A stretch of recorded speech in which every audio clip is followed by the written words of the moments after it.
بسم الله الرحمن الرحيم. سأل سائل بعذاب واقع للكافرين ليس له دافع من الله ذي المعارج. تعرج الملائكة والروح إليه في يوم كان مقداره 50,000 سنة فاصبر صبرا جميلا إنهم يرونه بعيدا ونراه قريبا يوم تكون السماء كالمهل وتكون الجبال كالعهن ولا يسأل حميم حميما يبصرونهم يود المجرم لو يفتدي من عذاب يومئذ ببنيه وصاحبته وأخيه وفصيلته التي تؤويه ومن في الأرض جميعا ثم ينجيه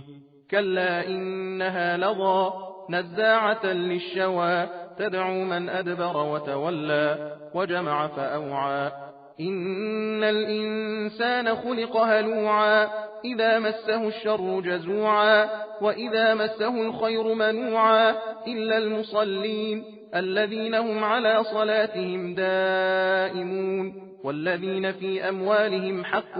معلوم للسائل والمحروم والذين يصدقون بيوم الدين والذين هم من عذاب ربهم مشفقون إن عذاب ربهم غير مأمون والذين هم لفروجهم حافظون إلا على أزواجهم أو ما ملكت أيمانهم فإنهم غير ملومين فمن ابتغى وراء ذلك فأولئك هم العادون والذين هم لأماناتهم وعهدهم راعون والذين هم بشهاداتهم قائمون والذين هم على صلاتهم يحافظون أولئك في جنات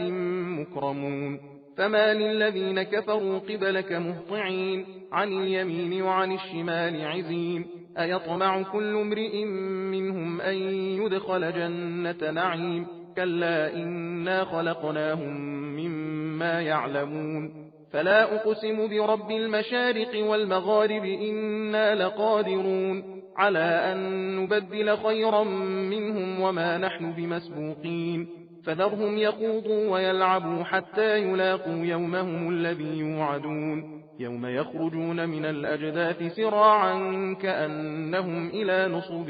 يوفضون خاشعة أبصارهم ترهقهم ذلة ذلك اليوم الذي كانوا يوعدون. सबील कुरान हिदायत का रास्ता।